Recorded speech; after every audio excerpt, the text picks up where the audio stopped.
Good afternoon, Dayton. It is great to be here. I will tell you that from my own perspective, as somebody who has not had the privilege of coming to Dayton before, I believe in my heart that Dayton is perhaps the most hospitable and warm city that I have ever seen.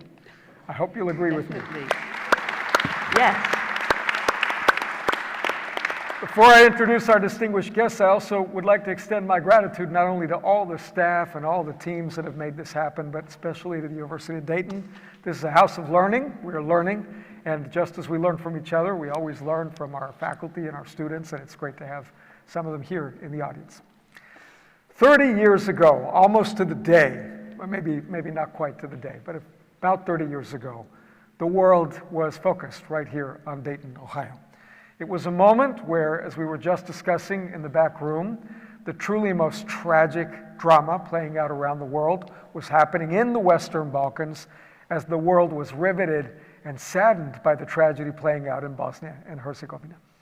It was no accident that that effort culminated in a push at Wright-Patman Air Force Base, cut off from the media with a focus on real diplomacy with 800 staff and diplomats and folks, all focused on one thing, which is how to be practical, but also idealistic, how to avoid more bloodshed. And today we look back and think about what that legacy means. And when people in the Western Balkans say the Dayton, they mean that agreement. They mean diplomacy. They mean what happens when we talk to each other and try to understand each other rather than fighting. But today, 30 years later, the world can look at the Western Balkans and understand that while there has been some progress, some movement forward, there is also cause for concern as some of the same festering challenges that are playing out around the world and that were part of what was happening in the 1990s continue to be a challenge. We look for bright lights that are inspiring and that can give us hope, but can also be honest about the challenges.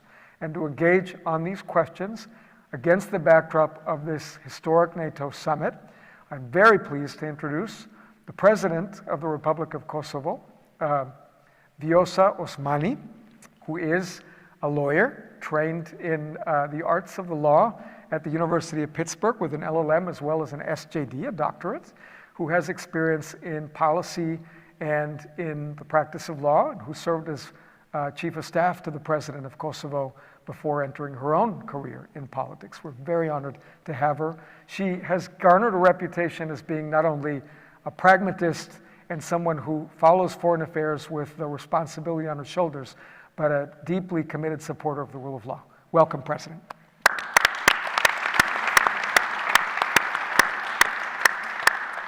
It is also my great pleasure to introduce a very seasoned diplomat and a friend of my organization, the Carnegie Endowment. I should say, my name is Tino Cuellar. I'm president of the Carnegie Endowment based in Washington. And I'm referring to Ambassador Karen Pierce of the United Kingdom. She was the permanent representative of the United Kingdom in the United Nations.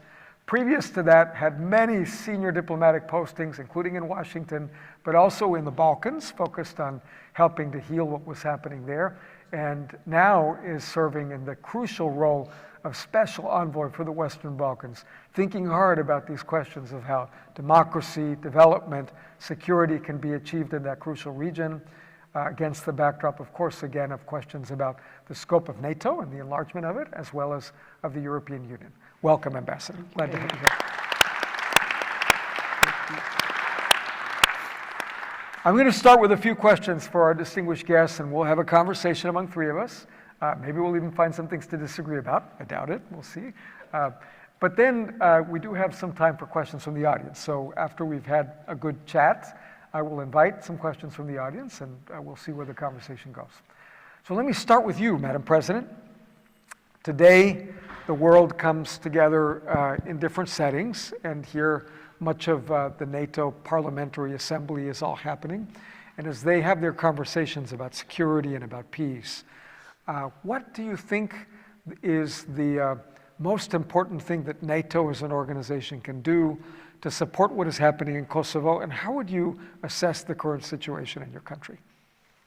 Well, thank you. First of all, it's such a great pleasure to be here in Dayton. It's certainly my first time here physically, but I'd like to say that for those of us that have lived in the Western Balkans, it's been a city with so much significance for more than 3 decades. So it's a great pleasure to be here, and I definitely agree with you about the hospitality part, an important feature of this city, and I'd add of the entire United States.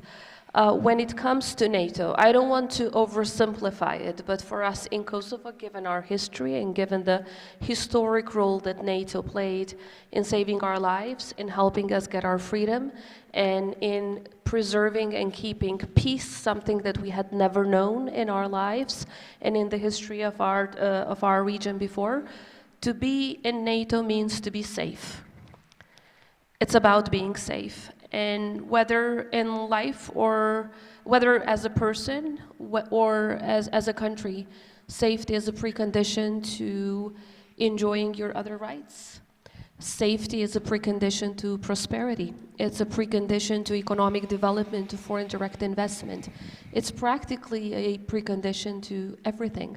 When you don't have peace, you can't really open your country to opportunities and you can't thrive. And when you do have peace, then you can open doors for new opportunities for your people and offer the prosperity that they deserve. So NATO has been such a significant part of our lives over the past 3 decades or so. And in the case of Kosovo, I would say even more so than in Bosnia-Herzegovina, because in the Republic of Kosovo back in 1999, when myself and the members of my delegation were just young kids, NATO came to our rescue and saved our lives. And there's nothing more noble than that. We would have never been here if it wasn't for that.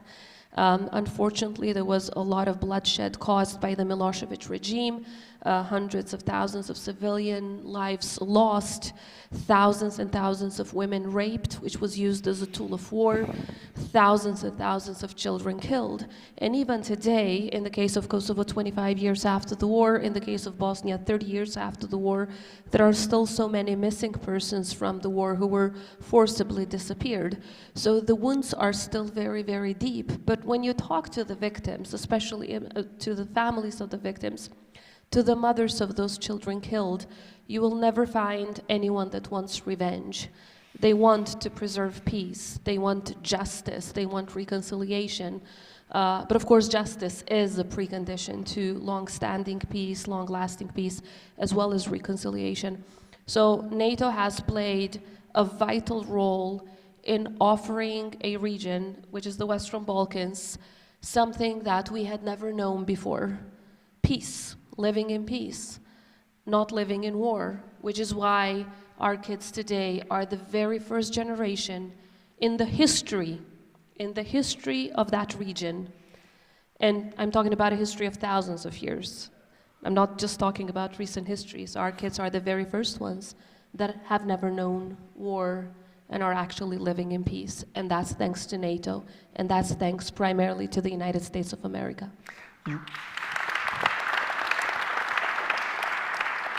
You remind us that the history, even after the Dayton Accords, was very complicated and tragic in the region. And as you've alluded to, of course, Kosovo went through a lot, given the aggression of Serbia, and we continue to have challenges with Serbia to this day, which we'll talk about. Also note that in that 72-day Kosovo campaign that NATO carried out, the Prime Minister of the UK was a really key actor in encouraging and engaging the United States.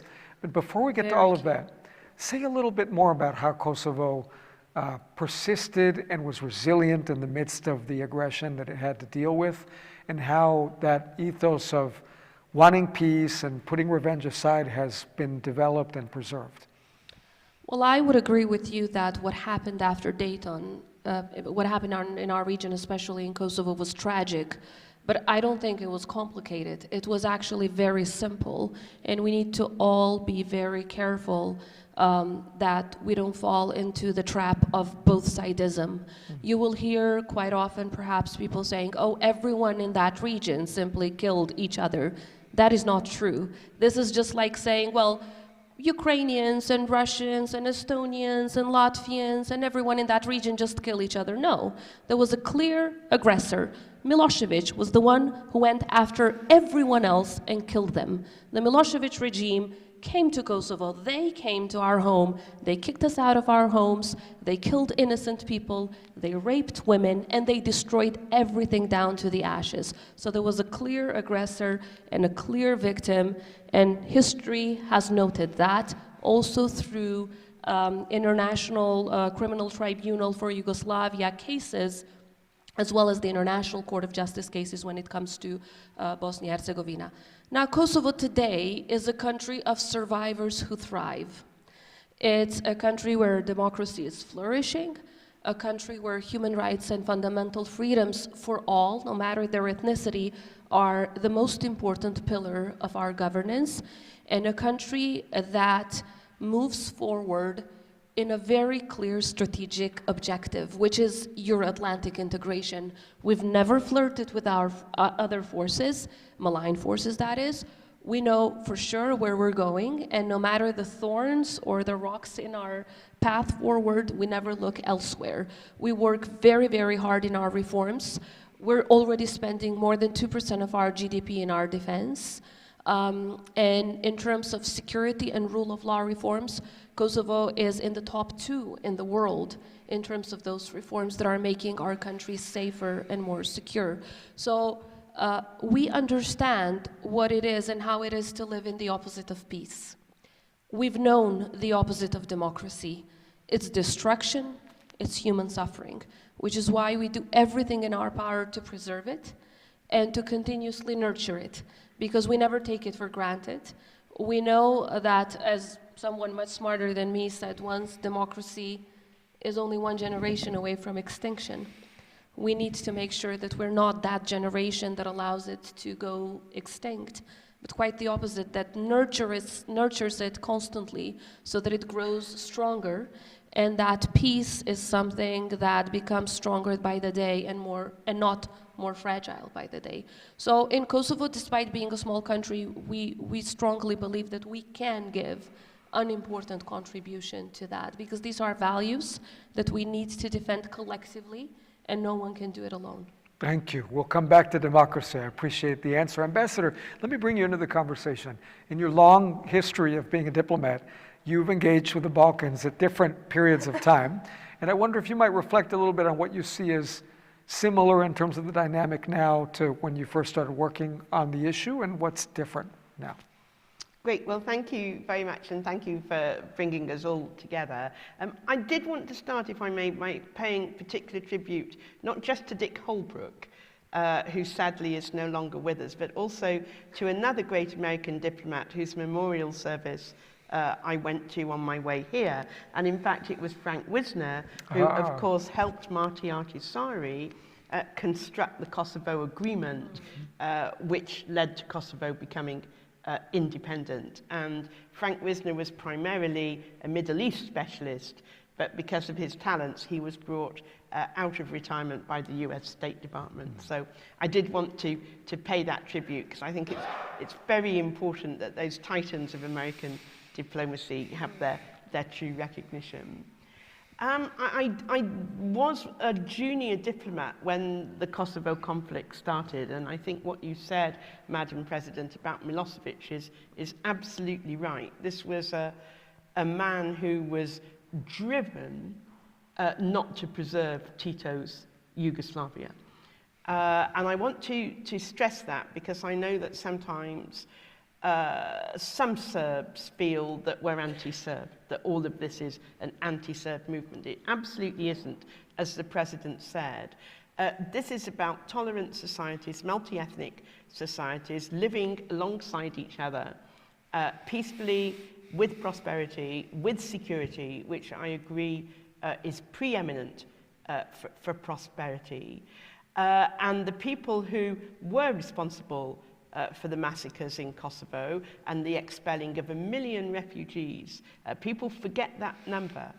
NATO built the camps in Macedonia, what we then called Macedonia, North Macedonia, for those people. And then they went back to their homes. So as an example of intervention done well, I think it does have lots of good lessons for the international community.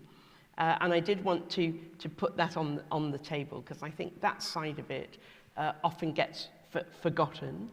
And Dayton, of course, stopped a war. When the Dayton Peace Agreement was passed, I was a young diplomat in the embassy in Washington, and we were watching, obviously, with enormous excitement. And the achievement of that, I mean, Bosnia, the issue of Bosnia at the time was like Ukraine now. It was the dominant issue in European security.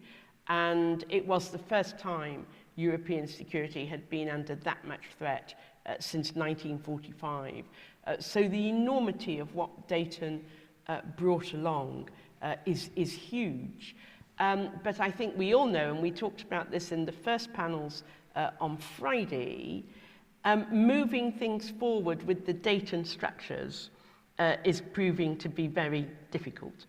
Now, sometimes it's difficult because of one person, in particular in Republika Srpska, and sometimes it's difficult because of the structures. And we have to collectively find a way through this, because something like 80%, so an overwhelming majority of Bosnia and Herzegovina's citizens want to join the European Union. And I think that's new from when I first worked on Bosnia. The desire to join NATO, to make a contribution in NATO, has been there a very long time, as you might expect. But I think it's only relatively recently that EU accession has come into play. And the majority of Bosnia and Herzegovina's citizens really want to have the reforms to their country that would enable them to join the European Union. We, the Brits, have left the European Union, but as that is the aspiration of the Bosnian people, that is what we want to help them do. And we will chair this year a German initiative called the Berlin Process, which works on intra-regional cooperation. Kosovo is a full member, which is fantastic, and a full member alongside all the other members of the Western Balkans. And we aim to try and find public policy areas, as well as the big picture stuff, where the countries can cooperate together and hence make progress towards EU And integration. what I'm about to say might sound like a commercial for the UK, but I don't mean it to. But I will say, since the UK left the EU, I've sensed in the UK government an effort to stay engaged in the process of building diplomatic relationships, inter-regional cooperation, and peace. And I think that is something to be celebrated. Can I just add to that then? For this Labour government, leaning in strongly into the issues in the Western Balkans is a priority. Obviously, they're focused on Ukraine, but they take enormous interest in Kosovo, in Bosnia and Herzegovina, and the region, and this is why we wanted to host the Berlin Process. The question I have next for the two of you builds on your answer, Ambassador. The leaders I have most appreciated working with over the years are people who have, I think, qualities that the two of you have, which is they look ahead with an idealism that is powerful, but they also are grounded in the reality of the difficulties of the moment. So I want you to sketch out a future for Kosovo and for the region that you believe is attainable in the next 5 years or so, and what that future is that you would like to see, what you think it will take to get there, and what the impediments are that we have to overcome. Let's start with you, Madam President. Thank you, and perhaps I can start by quoting again Ambassador Frank Wisner, which I join you in commemorating, as well as Ambassador Holbrooke, both of whom have had, I would say, a historic impact in our region and peace in our region. And Frank Wisner, when he was talking about Marty Ahtisaari, after President Ahtisaari died, he said, this was a man that was clear in his objectives, but flexible in his tactics. And I think that was a way to explain something that is so needed in our region. It's very important that we don't move from our clear objectives and our goals, but at the same time, pragmatism requires you from time to time to use flexible tactics to achieve those goals. So yes, what we're facing today is still the fragility of peace, the fragility of our hard-won freedoms, and for that, and the path towards the European Union is very, very complex. Oftentimes, you meet a lot of bureaucrats who can't wait to find justifications. justification after justification to kind of drag this process of moving towards the European Union. And that causes a lot of frustration in the region. If you look at other countries, I'm not going to take the example of Kosovo here, but if you look at other countries in our region, for example, it took North Macedonia about 18 years to move just from one step to another, which tells you about how the faith in that system might go down. I'm talking about the people, and you need the people behind in order to move forward in a certain path. In Kosovo, that's not a problem yet. 97% of the people of Kosovo trust our Euro-Atlantic integration. They trust the US, they trust the UK, obviously, they trust the European Union, and they trust NATO.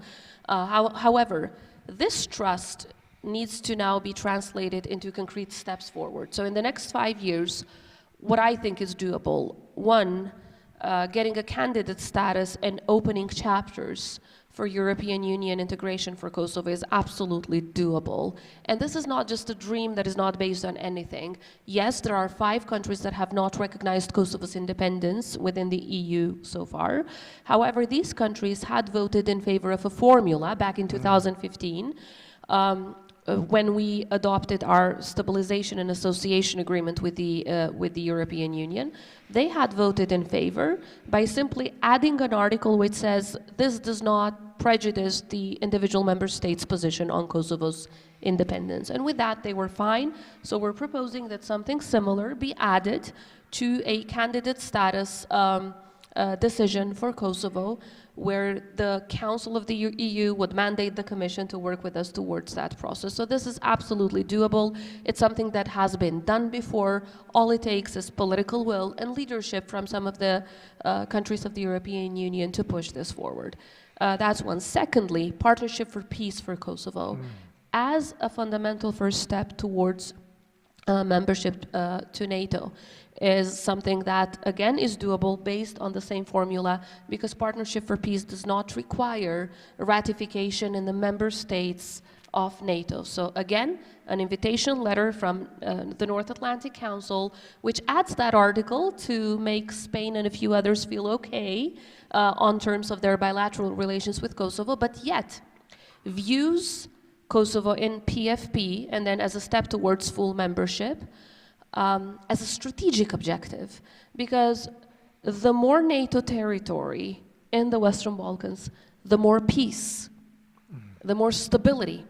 And peace and stability in the Western Balkans is crucial for the peace and stability of the entire European continent.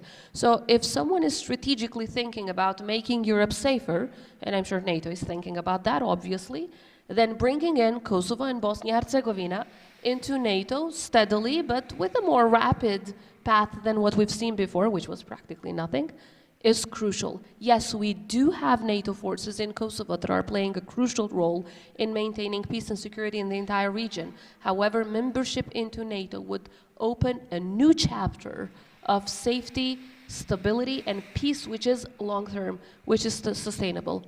And that's when it comes to Euro-Atlantic integration. And then, of course, in terms of internal development, I see stronger institutions, I see more good governance, I see a stronger economy, although we've had the highest GDP growth in the region in the past 4 years with an average of 6% per year. I see more US investment in Kosovo, and I see a larger international collaboration both with the United Kingdom as well as other European countries. And as president, I'm also engaging in something that we haven't seen happen a lot before, also engaging in more collaboration with countries of other continents, whether we're talking about Latin America or some of our partners in Asia, as well as some of our partners in Africa. I'm talking about partners that believe in the same values of democracy, human rights, and freedom, and with whom we can work, whether on economic cooperation or just, strengthening these values together. Because I think that geography and distance should not determine our partnerships. Quite the opposite. It's the values that we believe in that should determine it. You mentioned the importance of being clear on objectives, but flexible on tools. I was just going to point out that's much better than the alternative. And there are some times when you look around at leaders and you think, okay, they're very stubborn about their tactics, but very flexible about their objectives, and not always a good thing.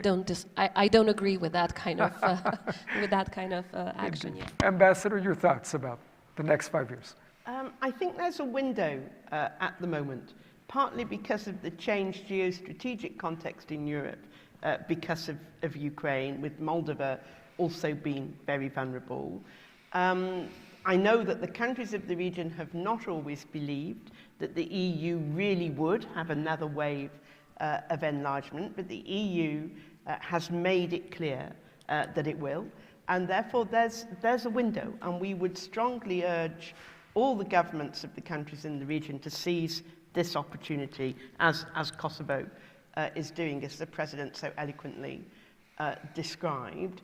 And just looking at the state of where negotiations are, they're very technical things, accession negotiations with the EU, but you have countries like North Macedonia, Montenegro, Albania in the van, at the front. They've made more progress than some of the others. So I think in 5 years, it's absolutely thinkable that all of those three would be in the European Union, with the others, we would hope, very closely behind. Those three countries I mentioned are already in NATO. They're making a very valuable contribution, including on Ukraine. We work very closely with them bilaterally. We do a lot of training together. And I would hope that in similar fashion, in 5 years, the remaining countries, if they want to get closer to NATO, and I understand obviously why there may be some ambivalence about that in Serbia, but if they want to get closer to NATO, then I absolutely agree with the President. That would be an immeasurable step forward in terms of European security and stability, especially given what has happened in Ukraine. And it would also enable us to assist the region better in resisting Russian meddling. I'm sorry to say that Russian disinformation, Russian meddling in both economics and politics is as strong as it's ever been. In fact, in some places, stronger. And if you looked at Europe as a whole, one would worry about where Russia will turn its attention next. And therefore, it's very much in our own interests to assist the Western Balkans region in contributing to European security and stability.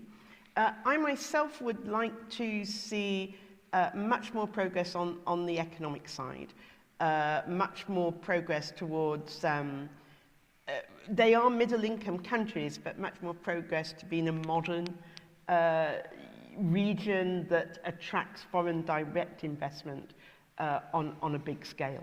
They have so many advantages, whether that's natural resources, well-educated population, decisions can be made quickly. They're not made quickly enough on reform, but they can be made quickly because fundamentally the countries are quite small compared to some other countries in Europe, and I would hope that their position on the edge of Europe would be a big boon to foreign investors. So I think there are lots of good reasons to be hopeful about the direction of travel, but I would make a huge plea that the leaders use this opportunity to make much more progress than we've seen so far. We're going to build on these very points, particularly since you mentioned Serbia. I want to talk a little bit about Serbia.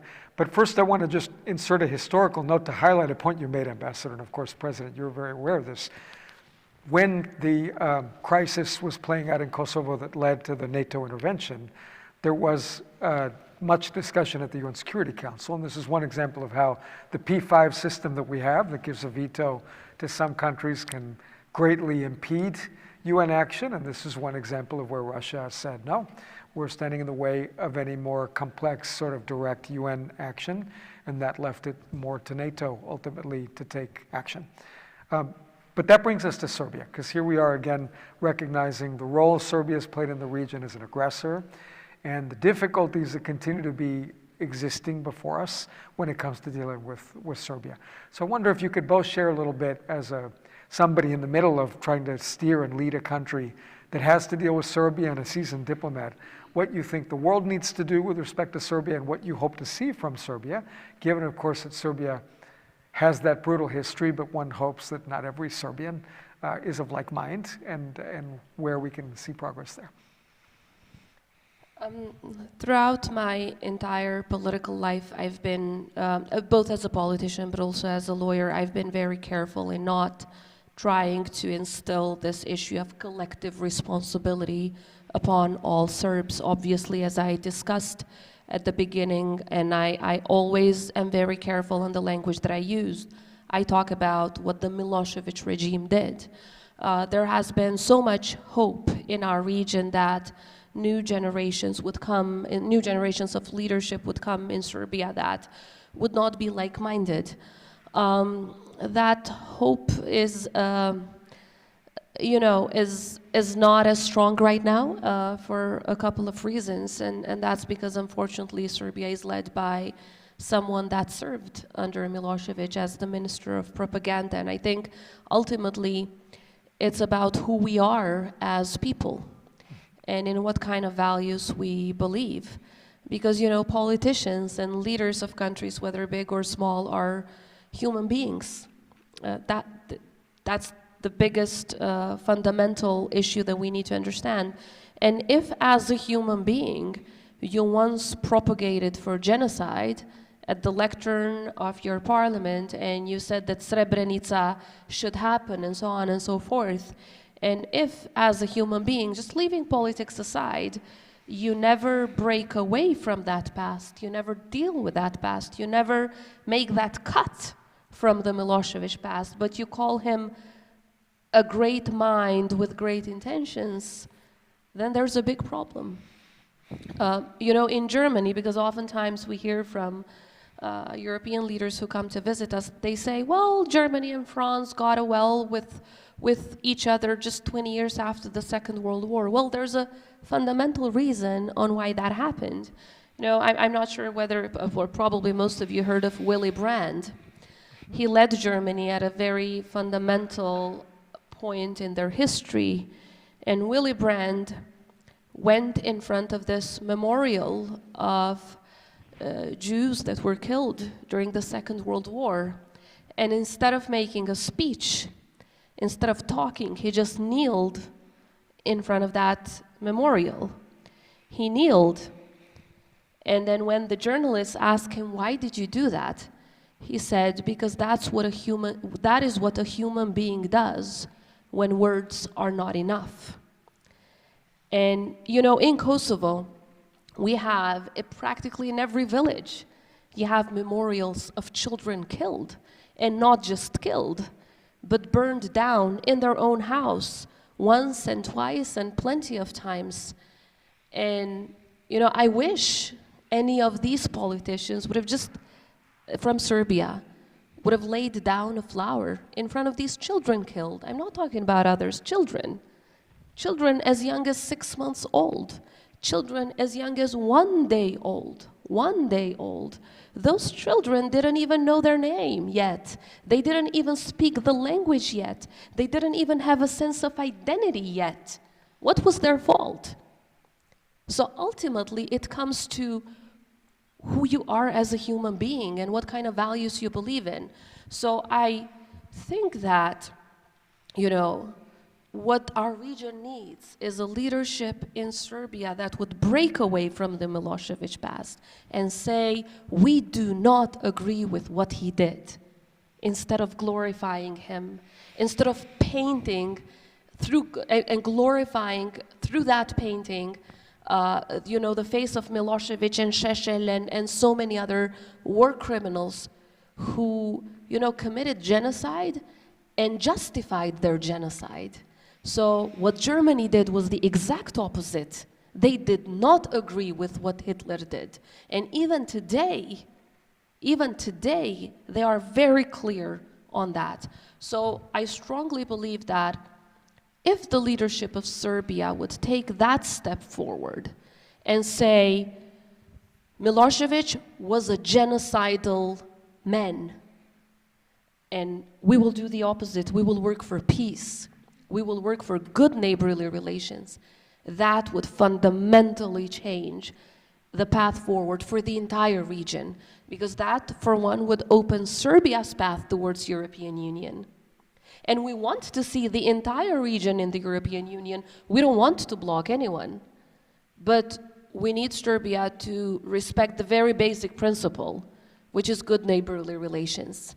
There can be no good neighborly relations if on weekly basis they try to attack Kosovo, because of course we've been successfully thwarting their aggression, and if they try to destroy Bosnia-Herzegovina from within, despite of all the suffering that the people of Bosnia-Herzegovina have been facing, they still need to deal with the constant destabilization tactics from Serbia. So Serbia needs to accept one basic fact, which is irreversible, and it's not going away. Kosovo and Bosnia-Herzegovina are free, independent, sovereign, and will remain so forever. We're not going anywhere. We're there to stay. The sooner Serbia accepts this fundamental, irreversible reality, the better for everyone in the region, and the quicker we will move forward towards the European Union. So that's the reality. Thank you. Ambassador? I don't think I can improve on that very eloquent exposition. It is the central point, and Madam President, I think you are spot on. And I think you have to remember that Belgrade was the leader of the non-aligned movement. Serbia, it was not called Serbia then, of course, Yugoslavia, was an important country on the international stage. And I think particularly since 1999, Serbia has been turning inwards. And our hope is that, as the President was saying, they come out of their shell, as it were, and they start to engage openly and honestly. Of course, atrocities were committed against Serbs themselves, both in Bosnia and in the breakup of Yugoslavia, and I'm sorry to say in some of the Kosovo Serb villages. I've been to burned out Kosovo Serb villages, and all of that needs acknowledging, and the perpetrators are also in The Hague, and that's very important. So I think for Serbia to acknowledge what the international community has accepted through setting up the International Tribunal is a very important part of this. I think at the moment you have lots of demonstrations in Serbia. Not for me to comment on other countries' internal politics, except to say that if you take the values of democracy and tolerance and good government that the EU lays down for accession, then maybe Serbia can find a way through and make more progress on her EU accession path, which the country has said that they want. NATO is harder for obvious reasons, but just as France and Germany came together and Germany joined NATO, NATO is ready, should Serbia want this, to hold out the hand of friendship and reconciliation. And we have been very grateful for the help that Serbia has given on Ukraine in her own way. So I would think that that is an area that needs to be worked on, but not impossible. Progress can be made there. But we'd like fundamentally for Serbia to take her rightful place in Europe alongside her neighbours, living in tolerance and good neighbourly relations and safety and security. And you remind us, Ambassador, that the stakes are high for the Serbians too, in effect, that if this turns out the right way and there's some degree of honesty about the historical memory and also just a degree of cooperation, then there can be a win-win for many people in the region. I would like to ask two more questions before we can see if the audience has any questions. The first one builds a little bit on your point, Ambassador, about how in any environment, sometimes where bridges have to be built to try to get past atrocity and to try to build safety. There is often an engagement with the reality that all societies, almost all societies, are multi-ethnic to some degree. And there are some ethnic Serbians in Kosovo. There's been talk of an association of Serbian municipalities. So, President, I wanted to ask you a little bit how you feel Kosovo has dealt with or can deal with that diversity in its own midst to some degree.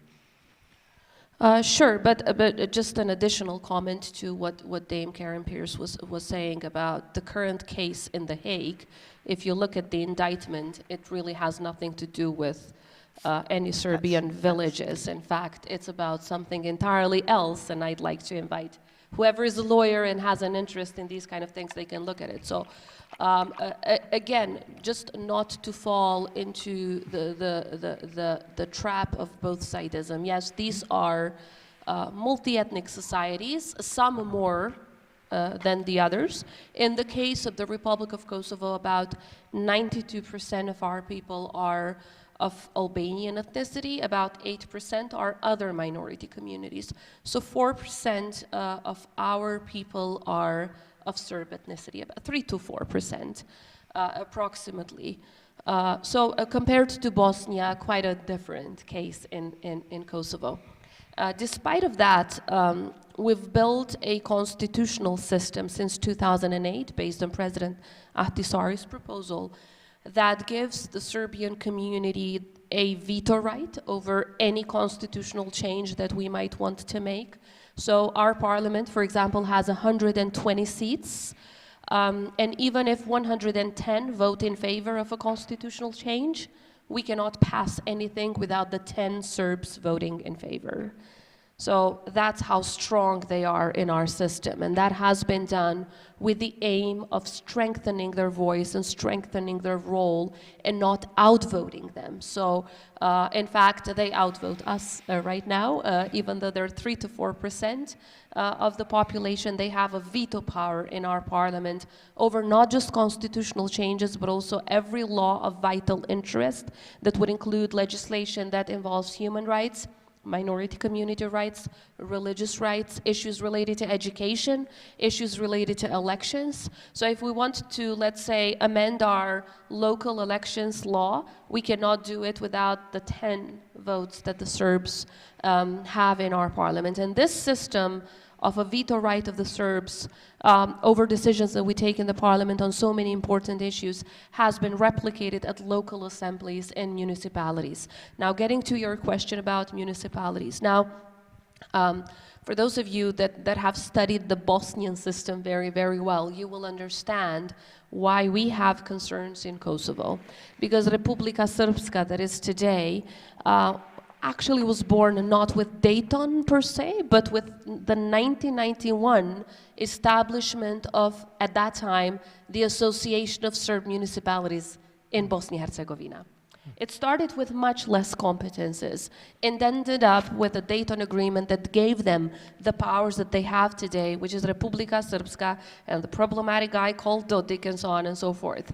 Now, that has been, and it's my view, obviously, in Bosnia-Herzegovina you will have, depending on who you ask, different views, but it's my view that the powers that Republika Srpska has today and the intrusion that the current leadership of Serbia makes into the leadership of Republika Srpska are really endangering the internal functionality of that country. So we're not talking just about the borders, we're talking about how internally a country functions.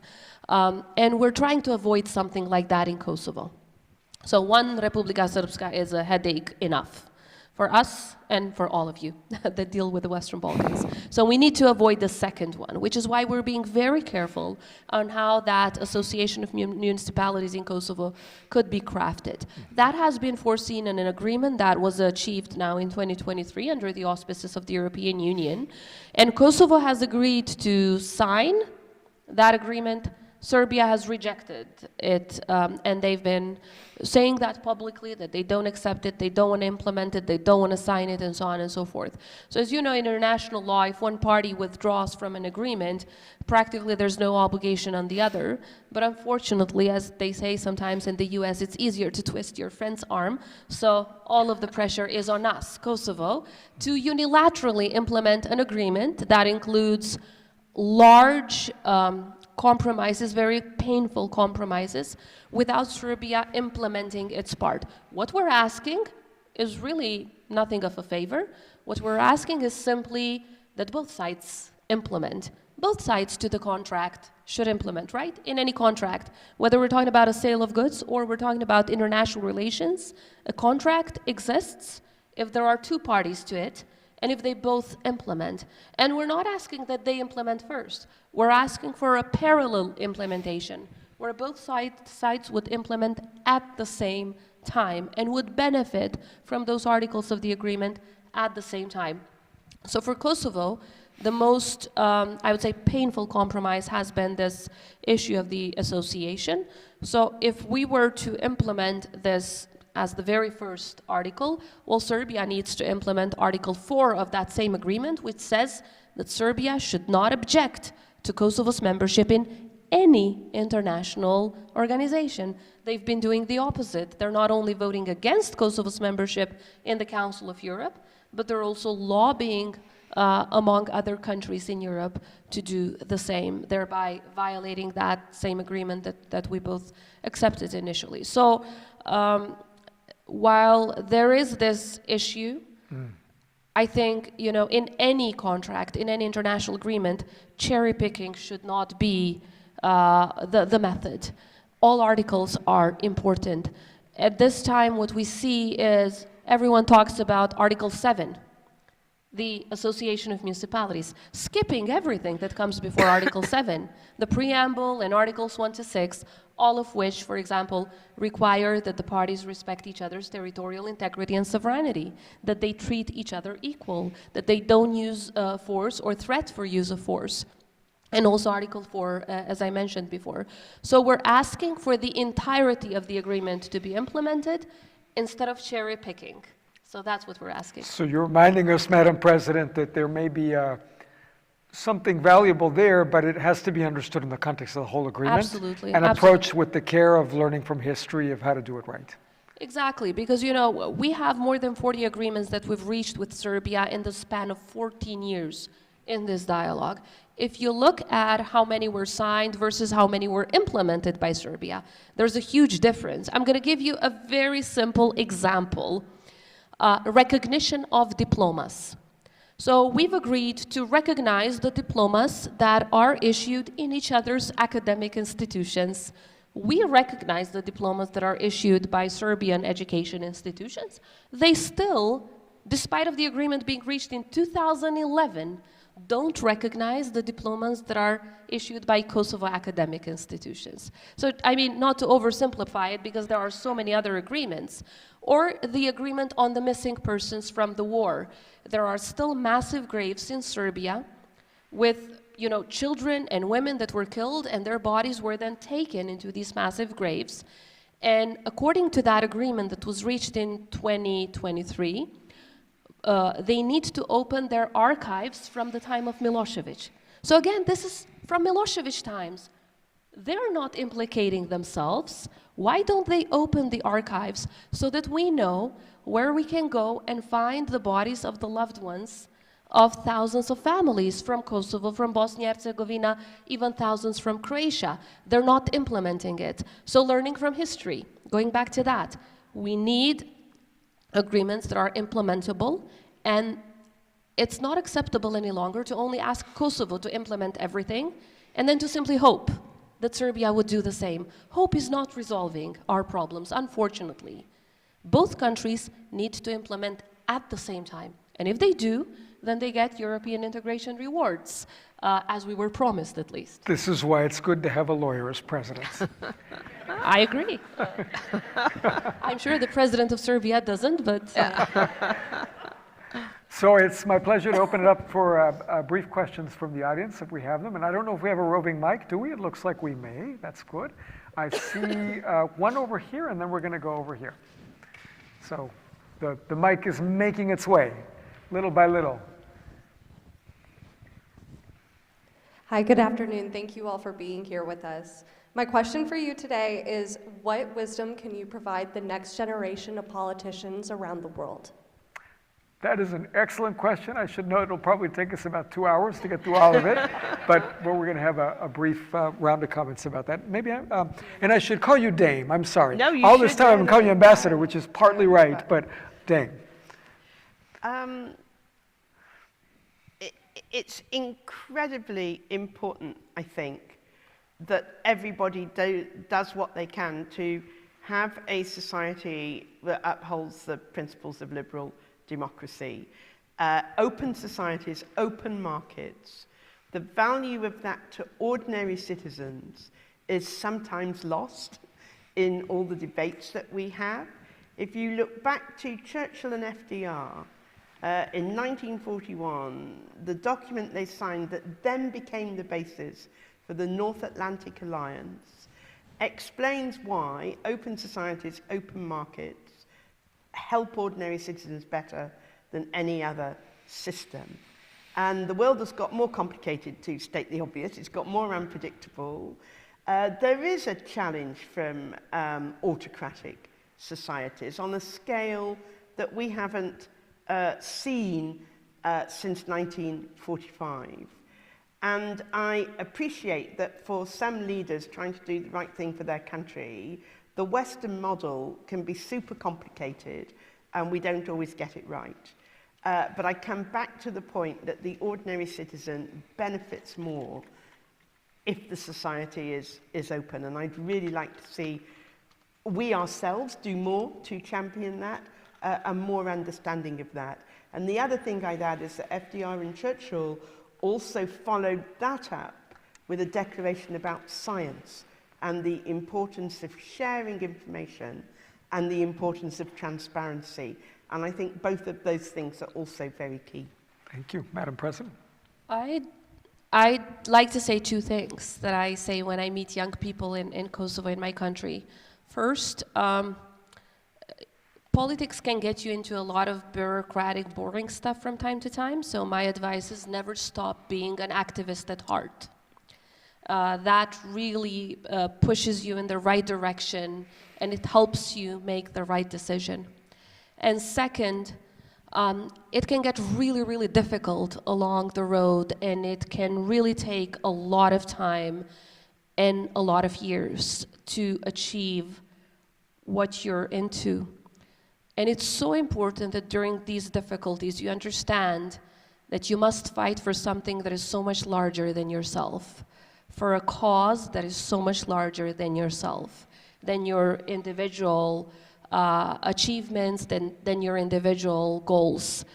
When it is so much larger than yourself, there's nothing more noble than that. And it keeps you going. It keeps you going no matter how hard it gets. And I know that especially nowadays for the young people, politics doesn't sound that interesting.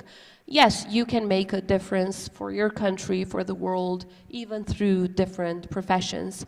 But if you're interested in politics, and especially as a young woman, don't let others discourage you. Don't let hate language discourage you. Don't let, especially men, discourage you. Because you're fighting for a cause that is so much larger than yourself. And it's so important that you keep that in mind during the most difficult times and those dark hours that you might face in political life. And, from time to time, you will see the difference that makes in other people's lives, and it gives you so much energy to move forward. Thank you. There was a question over here. Madam President, Eric Nelson. Hi, Eric. Former U.S. Ambassador in Bosnia-Herzegovina, and it's great to see you again. Likewise. I would like to begin by, as we're talking about imagining these bold futures, thank Dame Karen for mentioning the idea even of Serbia becoming part of NATO one day. And Madam President, you've talked about how the best for the region would be both Kosovo and Serbia in the EU. And you also said that the more that of the region that's included in NATO would be better. I'd love to hear you affirm that that future, which may be distant, but is an ideal of both Serbia and Kosovo being in NATO would be a goal. And then I have a softball question for you, which is to ask you to talk about something I know you care deeply about and where you hope to project Kosovo's excellence, and that is the importance of women, peace, and security. This is an issue, these are programs that are suffering a setback in the United States right now, and I think it'd be wonderful to hear your views. First, on the first one, you know, we would love for Serbia to change its mind, but not just declaratively, not just through rhetoric, but also through action. And that would mean, first of all, to start believing in the values-based systems that the EU and NATO are. So first, EU is not just a cash machine. It's a system of values. And NATO is not just a bunch of tanks, it's a system of values. It's putting those tanks and that money into the cause of humanity, of defending humanity. That is the reason why these two systems were created. So we would love for Serbia to start, the Serbian leadership, again, not putting ordinary people into this, to start believing into this and then joining the EU and NATO. It would make the entire region and then in turn the entire European continent so much safer in the long term. So not just, you know, quick fixes. It would definitely make the entire region so much safer and secure and then prosperous, because it's about time that the Western Balkans is not just seen as a burden or as a problem to manage, but as a potential. And it's also about time that the European Union sees the Western Balkans as a strategic objective that makes them safer and more prosperous economically. So that's on your first question. On the second question, women, peace, and security is not about DEI hires. Full stop. If there's one region in the world that has showcased from a practical point of view that peace would have been impossible without women involved, that security today would have been impossible without women being involved, and that prosperity would have been impossible without women involved. Women who deserve to be at the table, women who have worked hard to be at the table, women who do better than men. But the women, peace, and security system is about benefiting men and women alike. It's about benefiting boys and girls alike. So the Women, Peace and Security Summit that we host every year, and which we will, again this year, in the 2nd and 3rd of June, and that brings the world together. We have countries coming over, represented from Africa, from Asia, and all the way to the Pacific, and obviously the European Union and the UK and so many other countries represented there. This year, we're going to have the mothers of Srebrenica receiving the presidential medal in Kosovo, because those women, they lost 8,000 of their children in a day. 8,000 boys and men were killed in Srebrenica in a day. Yet, after the war, they chose the path of justice, and they turned their pain into a resilient conquest for peace and justice. And what an amazing example that is into building peace and reconciliation in Bosnia and Herzegovina. So that is what women, peace, and security is all about. Now, women, because we've gone through war and we know that firsthand, are disproportionately impacted from any war. Women and children, that is. And that is something that we must talk about. You know, just in Kosovo, 20,000 women were raped as a tool of war. And this is one of the main topics of the Women, Peace and Security agenda, making sure that we prevent rape as a tool of war, and making sure that we build strong support systems for survivors of sexual violence during conflict after the war. So what we've been doing in Kosovo, because we've built a very strong system of support for survivors of sexual violence during the war, is we're providing expertise and support to the women of Ukraine, to organizations from Ukraine, to organizations from the Middle East, to organizations from African countries. So I have special envoys on transitional justice and in preventing sexual violence during conflict who travel around the world, and they are survivors themselves. They've been raped during the war as very young. One of them was a child when she was raped, but now they've turned their pain into strength and into a story that they're sharing with the rest of the world, into a story that has broken silence about sexual violence during the war. And these are the kind of examples that we need to tell and we need to strengthen within the Women, Peace and Security agenda. So that and so much more we do within this. And of course, I'm hoping that you're joining us this year again alongside many of you. But it's a forum that has brought Kosovo, a small country, into the global map of a very, very large cause. Thank you, Ambassador. Or Dame Karen, any thoughts you want to add? No, thank you. Okay, terrific. I think that's exactly right. I do a commercial to say we are going to do, as part of the Berlin process, a Women, Peace and Security session, and that would probably be in Bosnia-Herzegovina. Terrific. We've got time for maybe 2 more questions. I see one here. Why don't we do this? Let's try all 3 questions in brief, and then we'll give the panelists a chance to close. We'll start with you right here, sir. Thank you very much. My name is Edward Joseph, Johns Hopkins Science. Wonderful to see you again, President Osmani and Dame Karen as well.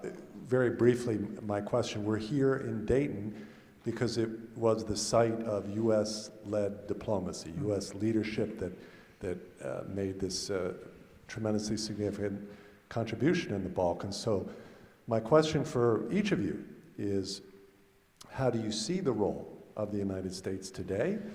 And can you suggest anything that would demonstrate why the current administration should also remain engaged in the region? Thank you very much. Thank you, and then we're going to go to this gentleman over here. Yes?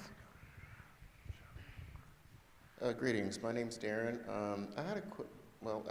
I've studied history for some time, and I've actually been have a keen interest in the region of Kosovo in the Balkans. And what you had said, how the governmental structure works, how the Serbians have a voice in the parliament there.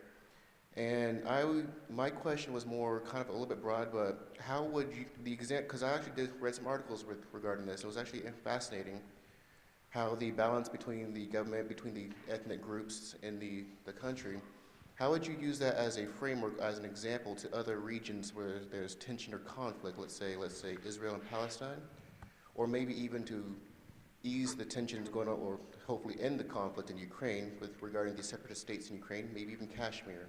Thank you. Would that be a framework, perhaps, for other issues that are still prevalent that could actually lead to lasting peace around the world? Thank you. And then last, right over here, this gentleman.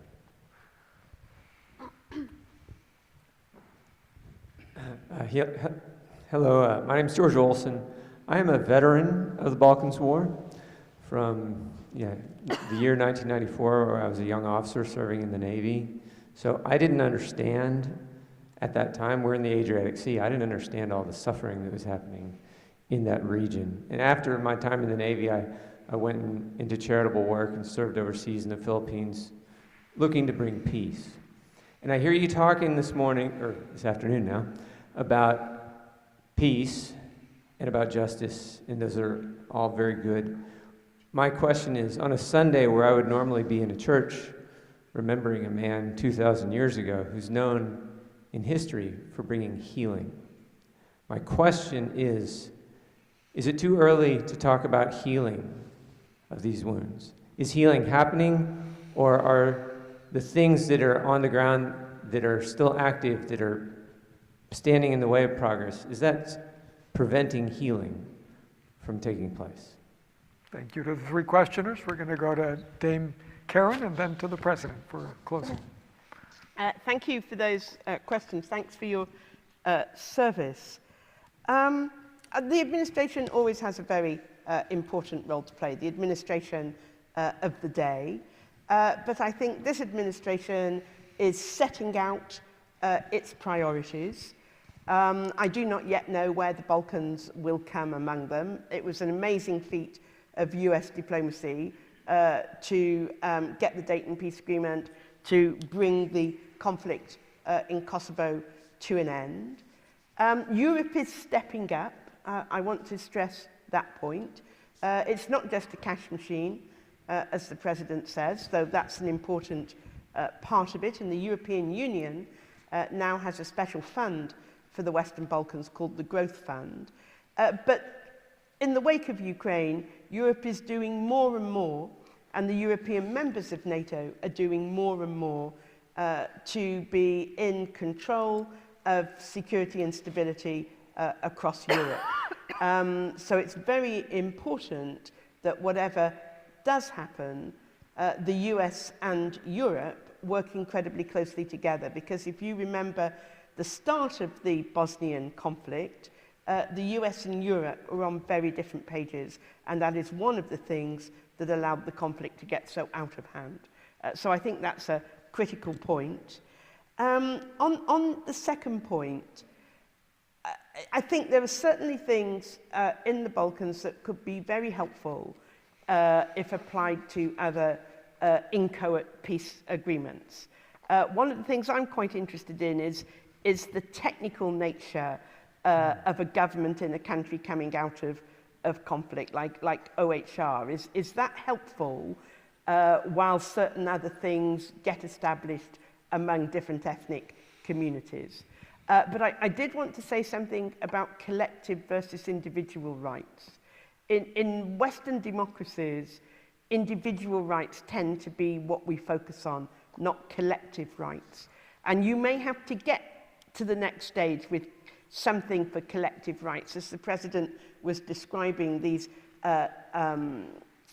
protections for Kosovo Serbs.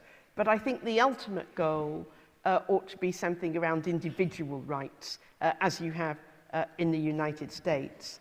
And on your last point, it does worry me that it has been a generation since Dayton, and some of the 30 years, and some of the issues are still deep. Now, of course, they're deep, but that doesn't mean that leaders can't give a lead about how we get over and help people get over some of the terrible things that were done to communities on all sides. And the Willy Brandt story is very moving in that respect. So I think it puts a premium on leaders to find a way to overcome past hostilities and painful memories. Ed, good to see you again. The history of our region is a testament to the fact that the role of the United States has not only been necessary, but I would say indispensable to achieving peace in a region that had never known peace before. And that alone, and the fact that there's still a role for the United States through the US forces that are serving in Kosovo, thereby serving as the strongest deterrence and protection of that peace, is a testament to the necessity for that continuous engagement by the United States. But why should the current administration get involved? Just perhaps answering that into the three main points that have become the roadmap of the new US State Department. How does it make America stronger, safer, and more prosperous? Well, one, at a time when malign forces such as Putin are trying to describe America as a failing force, saying, look what happened in Afghanistan, look what happened in Iraq, it makes America stronger to showcase your biggest success stories. Kosovo is a flawless American victory. It's a flawless American victory, and it should be kept as such. It's a testament to what democracies achieve when they stand together for the values of freedom. You've been there for us when we achieved our freedom. You've been there for us throughout the peacekeeping and peace-building process. And you've been there for us in the state-building and democracy-building process, every step of the way. And it's an amazing success story that needs to be celebrated and told to the world as a testament and evidence of American success in the world. Secondly, it makes America safer because I still believe that a safe Europe is in the interest of a safe America. When there's war, when there's lack of progress, when there's lack of safety in the European continent, that can never translate into a more safer and more prosperous America, never, as history has shown from the First World War to the Second World War to the wars in the Balkans onwards. So it does make America safer. And perhaps a tinier element here, we have American forces in Kosovo that actually serve in preserving peace and stability in the entire region. If there is instability, the lives of the American soldiers are also at risk. So it makes America safer because it makes those soldiers safer to have more American attention in our region. And third, it makes America more prosperous because this region has enormous potential for economic cooperation with the United States, an untapped potential. So the sky is the limit in terms of how much we can achieve together. Yes, we might be small countries, but we all have free trade agreements with the entire European Union, with Turkey, with EFTA in the case of Kosovo, which means the Nordic country and Switzerland that are not part of the European Union. So practically, working with Kosovo economically, it's not just working with, less than 2 million Kosovars. You have access to hundreds of millions of Europeans. In the country with the youngest population in the European continent, that are tech-savvy, multilingual, and of course, we wear it as a badge of honor to be the most pro-American nation on earth. So I'd say the next investment destination for so many U.S. businesses. So why not keep it safe? Before you join me in thanking our distinguished guests, I want to do two things. First, I want to thank this audience. You've been terrific. Great questions. You laughed at most of my jokes. I appreciate that. And second, I want to thank again the people of Dayton who have been terrific hosts for us as we think about new horizons, investment, security, democracy, women, peace, and security. So with that, thank you to our guests. Thank you so much. Thank you. Thank you.